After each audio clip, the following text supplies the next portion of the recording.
Bismillahirrahmanirrahim. Assalamualaikum warahmatullahi wabarakatuh. Waalaikumsalam warahmatullahi wabarakatuh. Iya, alhamdulillahirrahmanirrahim. Wassalatu wassalamu ala israfil anbiya'i wal mursalin wa ala alihi wa sahbihi ajma'in. Ya teman-teman, puja dan puji syukur kita panjatkan kehadirat Allah Subhanahu wa taala. Salawat serta salam juga semoga kita tercurahkan kepada junjungan Nabi besar kita Muhammad SAW. Jadi teman-teman, hari ini 26 Februari 2023, 3 hari menjelang 3355 berkunjung. Mudah-mudahan menambah semangat kita ya yang sedang berupaya untuk meningkatkan kualitas layanan pada pekerjaan kita sehari-hari. Sore hari ini kita akan bertemu dengan Kang Kris Penjas dan Teh Rere ya, yang akan memfasilitasi tersampaikannya sebuah topik menarik terkait dengan penata laksanaan nyeri non farmakologis pada pasien yang ada di ruang ICU. Ini merupakan area yang jarang sekali kita sentuh ya teman-teman, khususnya pada penanganan nyeri ringan gitu ya. Yang tentu seharusnya adalah area intervensi mandiri perawat yang kadang-kadang kita lebih sering langsung kolaborasi untuk mengikuti terapi farmakologi, padahal ada hal mandiri yang dapat kita lakukan sebelumnya ya. Kang Gris, kita punya waktu kurang lebih 30 menit sampai dengan 1 jam ke depan ya. Nanti ada penyajian. Berapa menit Kang Gris kira-kira Kang Gris? Punten Kang, kita akan dibagi dua. Pertama Rere dulu, baru nanti Mas Gris. Iya, masing-masing 30 menit lah berdua. Oke, siap. Nanti tentu saja akan dilanjutkan dengan tanya jawab ya Teh Rere dan Kang Gris. Baik, tampaknya Teh Rere sudah tidak sabar untuk sahur. Aduh. Kita langsung aja. Waktu dan tempat saya persilahkan. Nah, slideshow dulu kali ya. Share screen.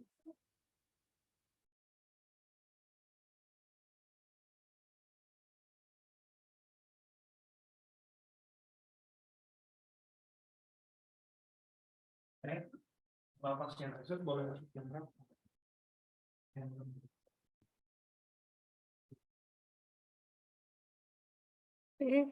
Bismillahirrahmanirrahim. Assalamualaikum warahmatullahi wabarakatuh. Waalaikumsalam warahmatullahi wabarakatuh. Selamat sore Bapak, Ibu, Akang Teteh yang saya hormati. Saya dan Mas Gris bukan bermaksud menggurui gitu ya, tapi kita mah sharing aja. Mohon maaf, kami mah anak bawang gitu, ilmunya baru sedikit, jadi mohon koreksi dari Bapak Ibu Akang Teteh senior dan mudah-mudahan bermanfaat. Oke, kami akan membahas tentang pertama saya dulu tentang konsep dasar nyeri dulu. Oke. Definisi nyeri. The International Association for the Study of Pain mendefinisikan nyeri sebagai berikut. Nyeri merupakan pengalaman sensorik dan emosional yang tidak menyenangkan akibat adanya kerusakan atau ancaman kerusakan jaringan. Nyeri merupakan suatu gabungan dari komponen objektif, yaitu aspek fisiologi sensorik nyeri, dan komponen subjektif, aspek emosional dan psikologis. Jadi misalnya kalau komponen objektif itu seperti pasien ada luka, atau misalnya pasien dengan tekanan darah tinggi, atau apapun yang menyebabkan nyeri faktor objektifnya. Sedangkan subjektif itu emosional dari pasiennya sendiri. Nah, yang membedakan dari nyeri itu dari subjektifnya sebenarnya. Walaupun misalnya nyerinya jenisnya sama, nyeri kanker, tapi tiap orang itu berbeda-beda respon subjektifnya. Ada yang segitu mah biasa aja, belum terlalu nyeri. Ada yang aduh udah nyeri banget gitu, baru juga segini udah nyeri banget. Jadi subjektif berbeda-beda tiap orang. Cuman kadang-kadang itulah pas kita jadi perawat itu ya, kadang apa sih kata kita mungkin itu nggak nyeri gitu, tapi kok pasiennya sampai teriak-teriak, jejerokan gitu. Nah, kita tuh harus ingat ke sini gitu, bahwa nyeri itu sifatnya subjektif. Jadi menurut kita segitu nggak nyeri, belum tentu menurut pasien. Menurut pasien mah ini tukang nyeri-nyeri nak, kata pasien mah gitu. Padahal menurut kita misalnya, oh segitu mah belum tentu, belum terlalu nyeri. Tapi kadang-kadang mungkin ya ini mah perawat zaman dulu mungkin ya, zaman dulu banget gitu. Kalau ada pasien nyeri, ibu kitu wae meni nyeri gitu. Kitu wae meni ceurik sakitu wae gitu. Tapi yang sekarang mah enggak lah, perawat sekarang mah insya Allah sudah care. Jadi kalau misalnya pasien nyeri, kita kaji berapa nyerinya, lalu kita kasih lapor ke dokter misalnya, dan kita kasih intervensi sesuai tingkat nyerinya. Kemudian klasifikasi nyeri, berdasarkan sumber nyeri, 1, nyeri somatik luar. Ini nyeri yang stimulusnya berasal dari kulit, jaringan subkutan, dan membran mukosa. Kemudian nyeri somatik dalam, seperti nyeri tumpul atau dullness, dan tidak terlokalisasi dengan baik. Rangsangan pada otot rangka, tulang, sendi, dan jaringan ikat. Nyeri visceral, nyeri karena perangsangan organ visceral atau organ yang menutupinya, seperti pleura parietalis, perikardium, dan peritoneum. Berdasarkan jenisnya, nyeri terbagi menjadi nyeri nociceptif. Ini yang disebabkan karena kerusakan jaringan, baik somatik maupun visceral.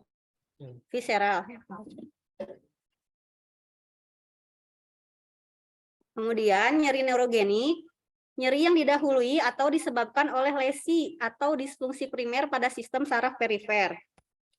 Nyeri psikogenik, nyeri ini berhubungan dengan adanya gangguan jiwa, misalnya cemas dan depresi.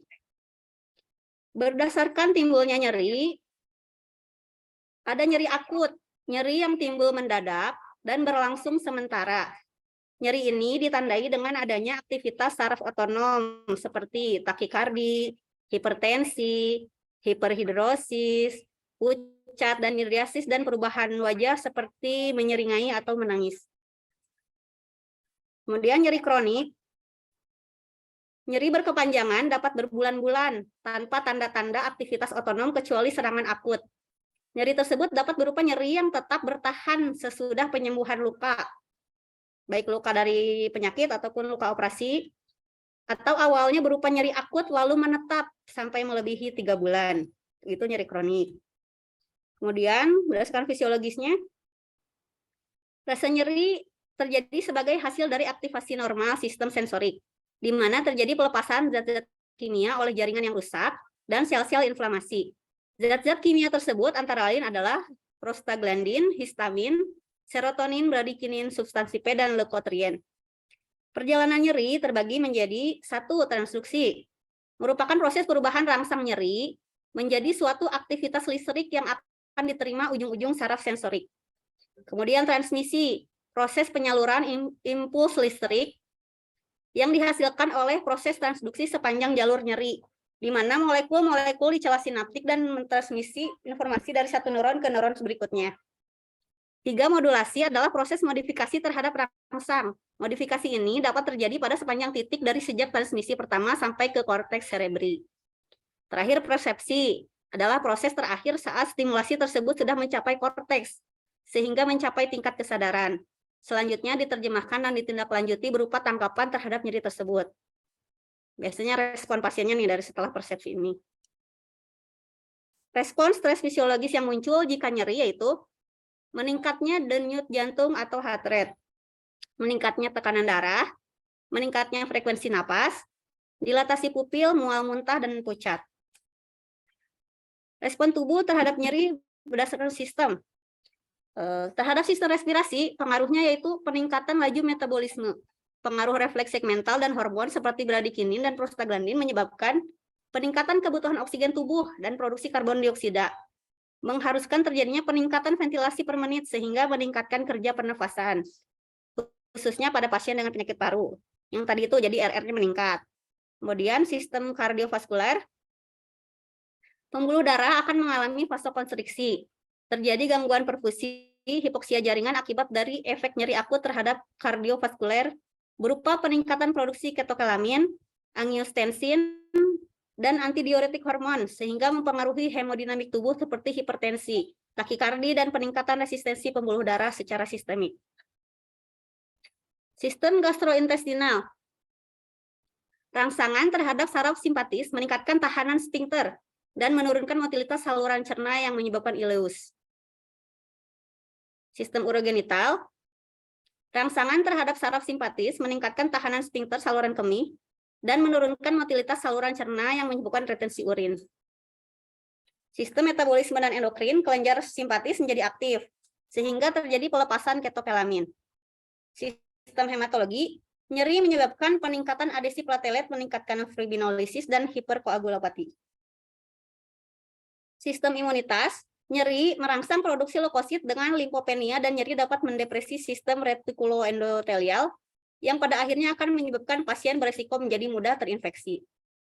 Efek fisiologisnya, reaksi yang umumnya terjadi pada nyeri akut berupa kecemasan, ketakutan, agitasi, gangguan tidur, dan jika nyeri berkepanjangan dapat menyebabkan depresi. Pengukuran intensitas nyeri. Untuk pasien-pasien yang dapat berkomunikasi, kita bisa pakai numerical rating scale atau NRS. Skala ini sudah biasa dipergunakan dan telah divalidasi. Berat ringannya rasa sakit atau nyeri dibuat menjadi terukur dengan mengobjektifkan pendapat subjektif nyeri. Jadi kita tanya, Ibu nyeri tuh? Kalau yang sadar ini ya, kan pasien yang dapat berkomunikasi. Nyeri. Bu, saya punya nih angka 1 sampai 10. 0 sampai 10. Kalau 0 tidak nyeri sama sekali. Kalau misalnya 10, nyeri banget, paling nyeri-nyerinya. Ibu kira-kira di angka berapa? Nah gitu, ditanyakan langsung kepada pasiennya. Ini numeric rating scale untuk pasien-pasien sadar. Kemudian, visual analog scale. Ini skala yang berupa garis lurus panjangnya 10 cm dengan penggambaran verbal pada masing-masing ujung. Seperti angka 0 sampai 10. 0 tanpa nyeri, angka 10 nyeri terberat. Nilai visual analog scale itu 0 sampai kurang dari 4 itu nyeri ringan, 4 sampai kurang dari 7 nyeri sedang, 7 sampai 10 nyeri berat.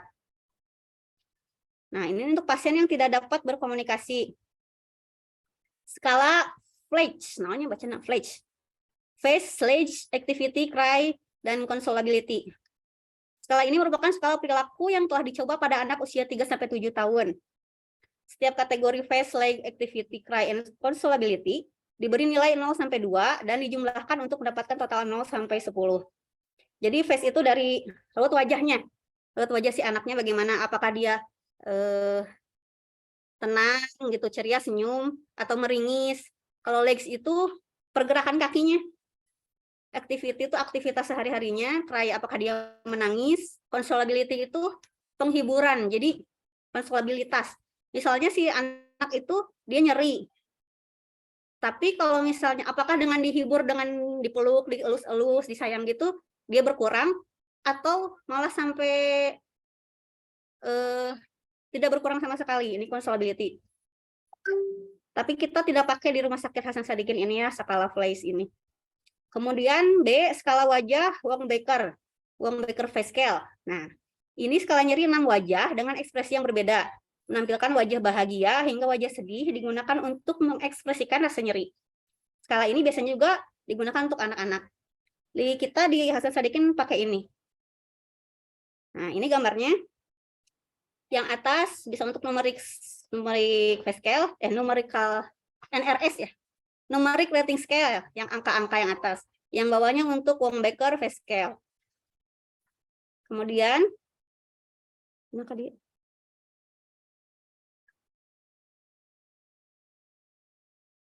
jauhannya. Ini langsung ke sini. Ini untuk skala nyeri pasien-pasien penurunan kesadaran. Bentar, yang AB-nya mana ya? Kulengit.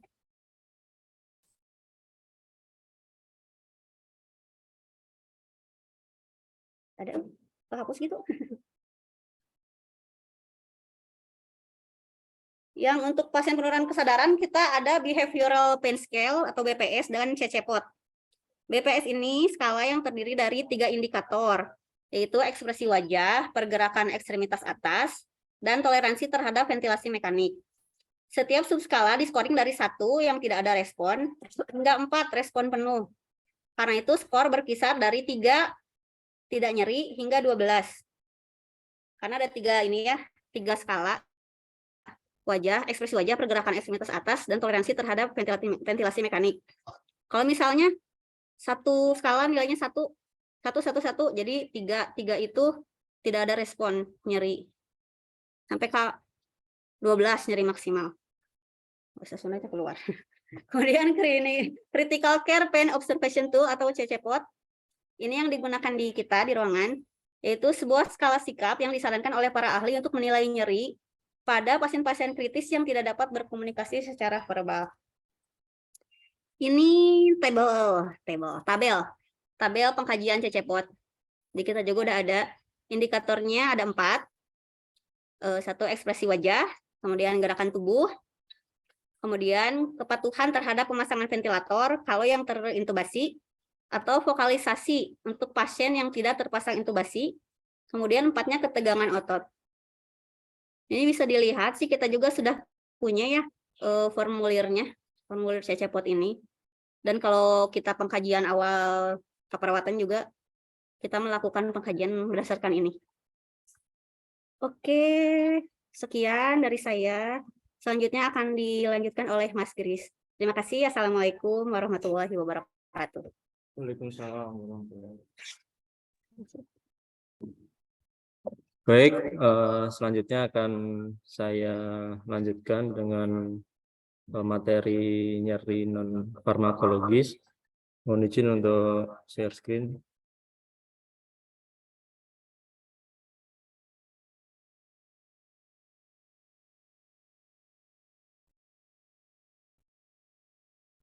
Punya daerahnya stop dulu. Oh, siap. Oh iya.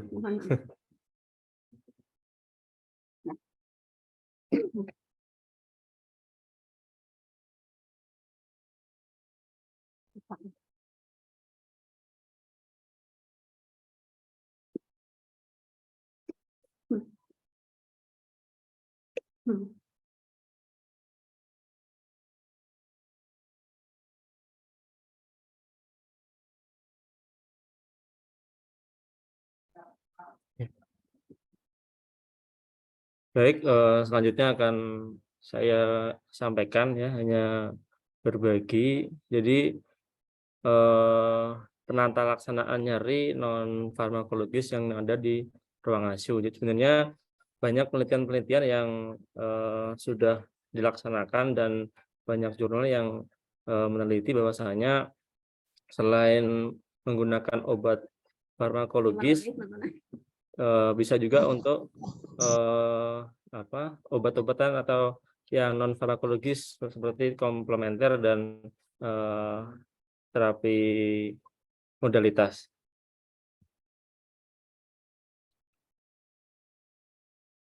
ICU atau Intensive Care Unit adalah tempat di rumah sakit yang menangani pasien kritis, di mana fokus utamanya adalah life support atau organ support yang membutuhkan pemantauan secara intensif. Menurut SAH 2012, pasien sadar yang menggunakan ventilator mengatakan merasakan panik, sesak nafas, dan nyeri karena pemasangan tub, di mana hal tersebut membuat pasien sulit tidur dan rileks. Di sini manajemen nyeri khususnya yang non farmakologis merupakan upaya-upaya yang dilakukan untuk mengatasi atau menghilangkan nyeri dengan pendekatan non farmakologis, itu berupa terapi komplementer maupun terapi modalitas. Tindakan non farmakologis dapat digunakan sebagai pelengkap dalam pemberian analgesik, tetapi tindakan non farmakologis tidak ditujukan sebagai pengganti analgesik. Jadi dari berbagai jurnal yang ada di literatur bahwasanya ada penelitian yang memakai sampelnya dengan kriteria inklusi tanpa adanya analgesik, dan ada juga penelitian yang menggunakan analgesik sebagai terapi non farmakologisnya. Kemudian metode pereda nyeri non farmakologis biasanya mempunyai risiko yang sangat rendah, meskipun tindakan tersebut bukan merupakan pengganti untuk obat-obatan. Tindakan tersebut mungkin diperlukan atau sesuai untuk mempersingkat episode nyeri yang berlangsung hanya beberapa detik atau menit. Jadi di sini tidak bisa mengurangi secara langsung atau secara total nyeri, tapi hanya ketika kita memberikan intervensi itu pasien merasakan berkurang atau lebih rileks lagi. Beberapa cara atau terapi non farmakologis yang bisa diterapkan ketika pasien dirawat di ICU, yang pertama yaitu terapi relaksasi. Itu adalah metode pengendalian nyeri non farmakologis yang paling sering digunakan di Inggris, bahkan di seluruh dunia. Metode ini menggunakan pendidikan dan latihan pernapasan dengan prinsip dapat mengurangi nyeri dengan cara mengurangi sensasi nyeri dan mengontrol intensitas reaksi terhadap nyeri. Relaksasi dapat dilakukan dengan cara menciptakan lingkungan yang tenang, tentukan posisi yang nyaman, konsentrasi pada suatu objek atau bayangan visual, dan melepaskan ketegangan. Jadi sebenarnya udah sering kita lakukan atau sering kita implementasikan ke pasien, bahwasanya relaksasi ini merupakan salah satu cara untuk pasien untuk mengurangi nyeri ya, terutama nyeri-nyeri yang mungkin nyeri akut gitu. Kemudian teknik distraksi. Distraksi ini merupakan tindakan yang memfokuskan perhatian pada sesuatu selain pada nyeri, misalkan nonton film. Distraksi diduga dapat menurunkan persepsi nyeri dengan menstimulasi sistem kontrol descendant yang mengakibatkan lebih sedikit stimulasi nyeri yang ditransmisikan ke otak. Jadi distraksi ini merupakan mengalihkan fokus sesuatu, terutama nyeri ke pasien, terhadap fokus yang lain yang lebih menyenangkan. Biasanya dengan relaksasi, dengan distraksi, kemudian memikirkan sesuatu yang ada di rumah, barangkali dengan bermain bersama anak, bermain dengan keluarga gitu. Kemudian ada lagi salah satu terapi non farmakologis adalah terapi S. Nah, terapi S ini dapat menurunkan prostaglandin yang memperkuat sensitivitas reseptor nyeri dan subkutan lain pada tempat cedera dengan menghambat proses inflamasi. Terapi panas mempunyai keuntungan meningkatkan aliran darah ke suatu area dan kemungkinan dapat menurunkan nyeri dengan mempercepat penyembuhan. Kemarin kebetulan ada teman kita Pak Haji Aja ya yang menerapkan terapi S ini terhadap pasien bedah jantung, dan itu mempunyai pengaruh bahwasanya terapi S ini juga mengurangi rasa nyeri ketika kita memberikan intervensi tersebut gitu. Kemudian selanjutnya itu terapi musik, merupakan suatu terapi yang menggunakan metode alunan, ada melodi, ada ritme, dan harmonisasi suara dengan tepat. Tujuan dari penelitian ini yaitu mengetahui penerapan intervensi terapi musik pada pasien, kemudian musik yang digunakan, dan durasi waktu pemberian, dan keluaran apa aja yang bisa didapatkan dari terapi musik tersebut gitu. Nah, kenapa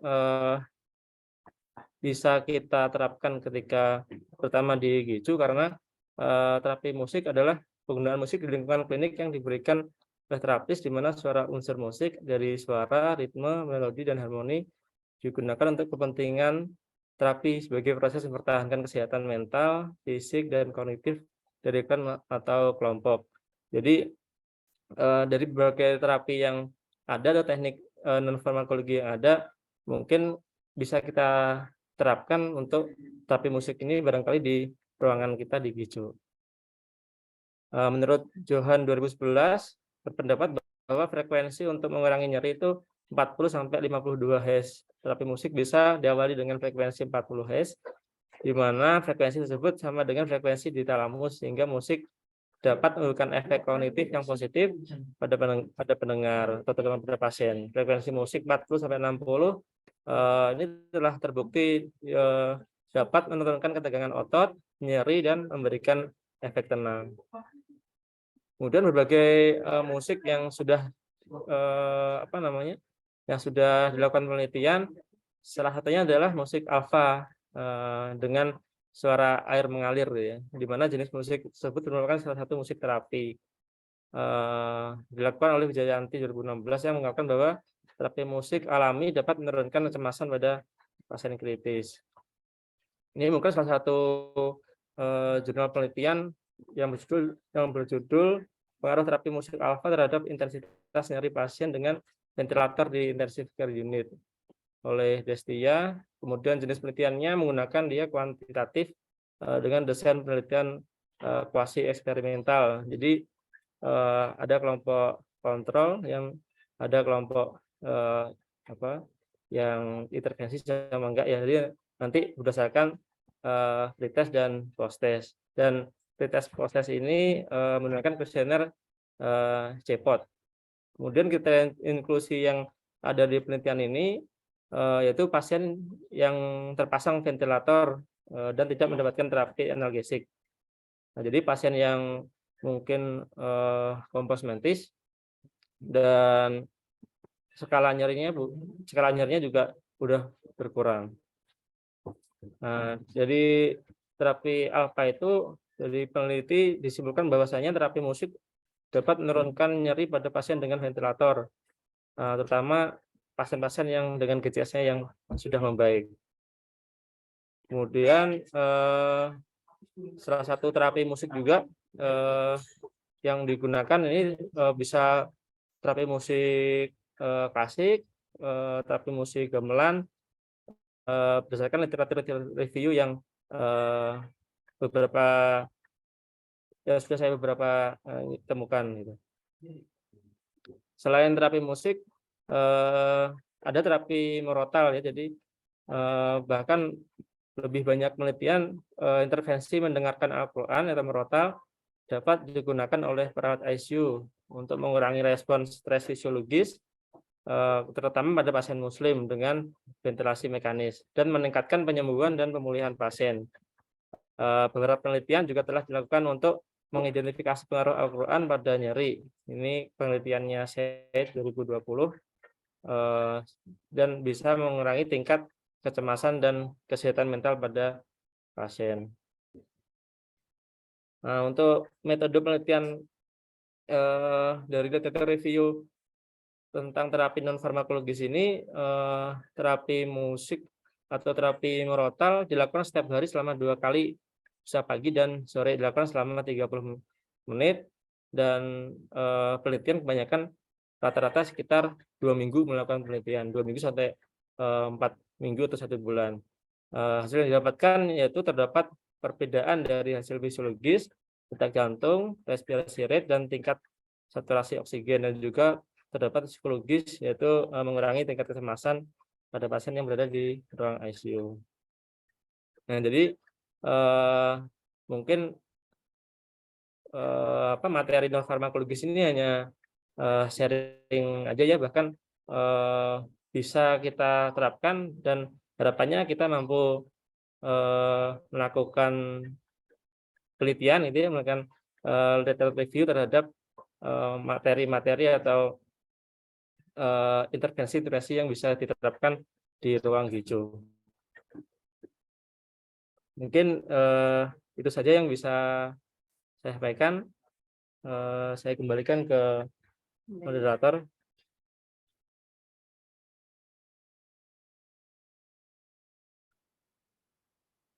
Stop nih. Ya, atur nuhun Kang Kris, Mas Kris, ya, bukan Kang Kris. Mas Kris, ada Mbak Retno yang sudah memaparkan materi terkait dengan nyeri. Ini adalah salah satu yang tentu saja menarik, ya, nyeri. Ini yang sering kali kita jumpai, tetapi sering lupa bagaimana perjalanan nyeri itu berlangsung, ya. Sehingga juga kita sering lupa berempati terhadap individu dengan keluhan nyeri tersebut. Padahal tentu kita sudah tahu bahwa nyeri juga merupakan hak asasi, ya, hak asasi pasien yang harus kita berikan. serta salah satu variabel yang harus sering kita kaji selain tanda-tanda vital kardiorespiratori. Untuk teman-teman selanjutnya, barangkali ada yang mau didiskusikan atau yang ditanyakan, dipersilakan. Bisa mulai langsung dengan Punten, Kak Moderator, mangga. izin bertanya. Silakan. Mbak Ketut, Bani. Iya, ya. Selamat sore rekan-rekan semua. Saya baru gabung, kebetulan pas banget lagi bicara Inggrisnya. Bagus ya si materinya ini kan bisa diterapkan di pasien di ICU, dan kebetulan kita lihat juga fasilitasnya ada ya, laptop ada, tip di masing-masing pasien juga ada tip ya, tip yang di atas kepala pasien itu kalau yang di A mah semua rata-rata ada, sama murotal juga ada. Nah, saya ingin tanyakan syarat untuk dilakukannya terapi non farmakologis ini apakah melihat nilai nyeri pasien dengan skala berapa bisa dilakukan, atau terapkan semua pada pasien di ICU gitu sebagai terapi pelengkap terapi farmakologis gitu. Kan sebagai dibilang itu hak pasien untuk terhindar dari nyeri gitu kan ya. Apakah ada syarat-syarat tertentu untuk dilakukan, apa semuanya kita lakukan gitu. Apa dengan nilai nyeri berapa boleh dilakukan gitu. Terima kasih, gitu aja. Siap, langsung ketangkap ya, Mas Gris sama Teh Rere. Mau langsung ditanggapi kah?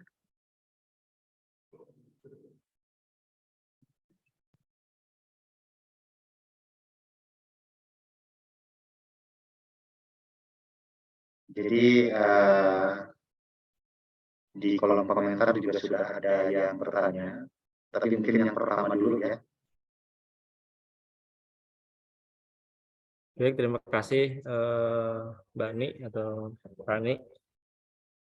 Jadi yang literatur yang saya temukan kebanyakan pasien-pasien untuk non farmakologis ini ditetapkan ketika pasien sudah kondisinya tingkat kesadarannya udah kosmetis ya, sudah membaik dan hanya menggunakan ventilator tanpa adanya analgesik, obat-obatan analgesik.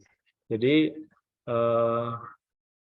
bagaimana kita ini mengetahui tingkat nyerinya, yaitu dengan kuesioner CIPOT gitu. Jadi tergantung penelitian kita nantinya apakah kita menggunakan kriteria eksklusi, inklusi dan eksklusinya bagaimana. Jadi bisa lebih, kalau penelitian yang di luar ya, yang lain itu kebanyakan pasien-pasien yang sadar gitu, tapi menggunakan ventilator tanpa menggunakan obat analgesik. Mungkin itu kan ikut. Ya, jadi bisa dibilang kalau pasiennya sudah sadar tapi masih dapat morfin dosis rendah, kan pasien jantung tuh sering tuh dapat morfin dosis rendah tapi dia udah sadar, morfinnya belum di stop gitu. Begitu mau pindah ruangan baru di stop. Nah itu berarti nggak boleh. Maksudnya tidak masuk dalam kategori bisa dilakukan terapi non farmakologis apa gimana? Atau boleh aja kita ngasih gitu terapi musik kah, atau terapi ini murotal kah, atau yang lain gitu, gimana? Oke, terima kasih Mbak Ni untuk pertanyaannya. Melengkapi saja jawabannya Mas Gris.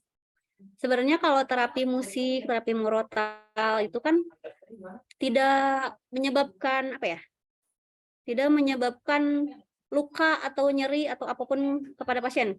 Jadi istilahnya ini terapi tambahan.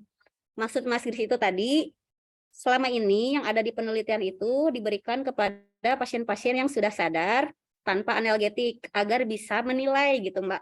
Menilai bener nggak si nyerinya teh turun setelah diberikan terapi musik selama 2 minggu sampai 1 bulan itu. Tapi sebenarnya ini bisa dipakai oleh siapa saja. Jadi kalaupun misalnya pasien kita tidak sadar dalam pengaruh obat pun, tapi kan telinga masih mendengar. Ya kan? Jadi yang terakhir berfungsi itu kan pendengaran sebelum manusia meninggal. Jadi yang namanya musik atau murotal yang kita perdengarkan kepada pasien, itu insya Allah akan berpengaruh. Walaupun misalnya, kalau misalnya pasien tidak sadar, kita nggak tahu gitu, apakah nyerinya benar-benar berkurang atau tidak. Itu kecuali mungkin dari penilaian CCPOT-nya agak kurang terlihat gitu. Berbeda dengan kalau pasien yang sadar. Itu aja mungkin ya Mbak ya.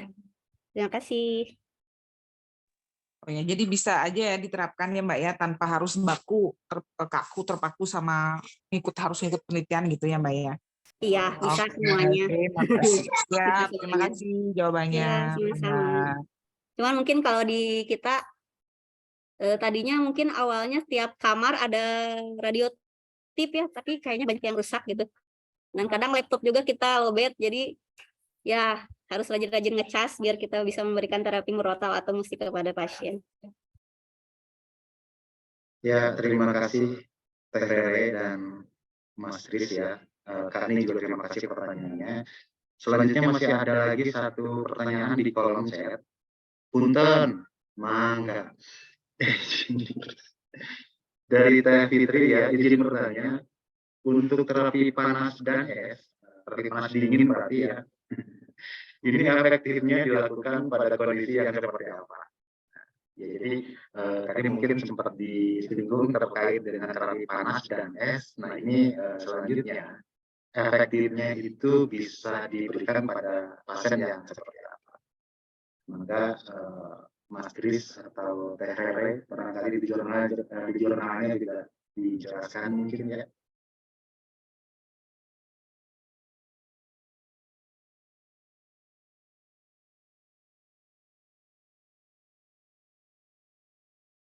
Nggak ada lukanya.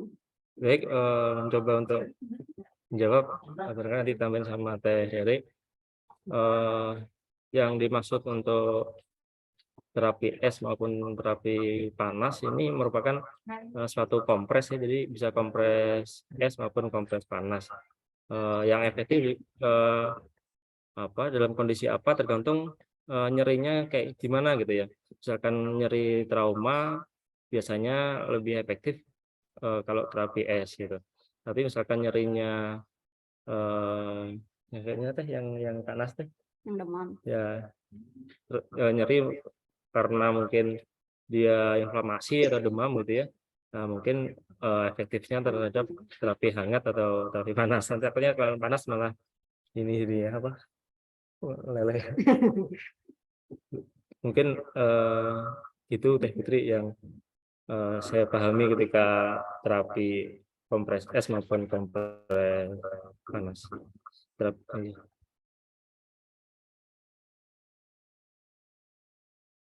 Ya, Mungkin Teh Fitri mau sudah. menambahkan kan? Oh, mau menambahkan ya. Oh ya. Kalau tadi yang saya dengar dari Mas Kris itu yang ada terapi es ya sebenarnya yang dijelaskannya. Asal nggak ada terapi panas gitu, tapi nggak tahu apa saya kurang ini kompres ya. Sebenarnya kalau kompres bukan panas, kompres hangat itu untuk yang demam tadi udah dijelaskan oleh Mas Kris. Kalau es itu kayak misalnya kita ke Badug misalnya, terus lebam-lebam nyeri. Nah itu pertolongan pertama itu bisa kita kompres es kalau nggak ada apa-apa di rumah misalnya. Nggak punya paracetamol, nggak punya apa, nanti nyeri, kompres aja pakai es batu. Itu salah satu penanganan pertama sih sebenarnya saat di rumah. Atau malah kalau esnya nggak ada, adanya paracetamol ya udah paracetamol. Tapi ini kan untuk nyeri yang tidak ada berdarah-darahnya gitu istilahnya. Luka tertutup berarti apa nyeri tertutup. Yang biasanya kalau sampai kebiruan atau ungu hematom, nah itu biasanya pakai kompres es. Ke situ ada yang menambahkan mungkin dari teman-teman. Terima kasih.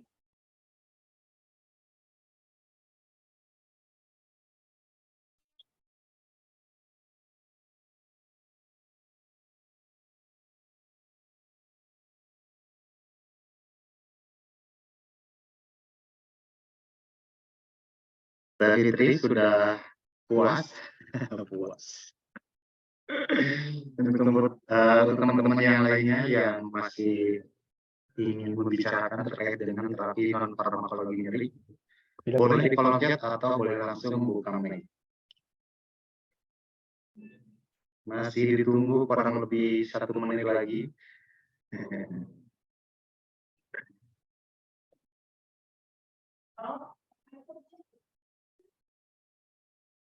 Ya, sepertinya Teh Rere, Mas Kris sudah pada cukup puas gitu ya. Sudah tidak lagi. Amin. sudah paham semua sepertinya Kang Den. Ya, Dan juga mudah-mudahan ini sudah kita tahu semuanya tentang terapi nyeri farmakologi maupun non farmakologis ini, tinggal bagaimana kita untuk implementasikan, bahkan kita jadikan penelitian gitu ya. ya betul Jadi Mas ini Kris. kan lagi tesis nih, barangkali nanti cari judul gitu ya tentang nyeri di ICU gitu. Ya Teh. Mudah-mudahan ada ide inspirasi ya untuk melakukan studi bukan cuma mahasiswa, bahkan kita juga sebagai karyawan bisa ya melakukannya masih di ruangan.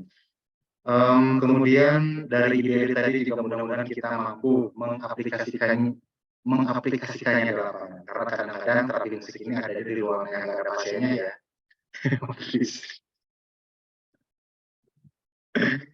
Baik, kalau sudah tidak ada, di kolom chat juga sudah tidak ada, kemudian tampaknya teman-teman sudah cukup puas. Kita langsung tutup aja. Terima kasih untuk teman-teman yang sudah bertanya. Kemudian ada lagi yang bertanya sebelum sebentar kita buka.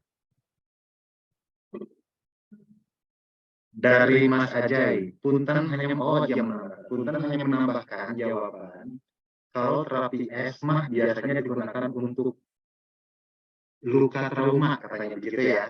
Jadi terapi S mungkin selain yang tadi dijelaskan, tapi juga di sini dari Mas Ajay ditambahkan bahwa biasanya digunakan untuk luka trauma, mungkin maksudnya luka trauma. Luka trauma. Iya, hajedug misalnya A. Hajedug. Ya, baik, terima kasih Kak Ajay atas masukannya.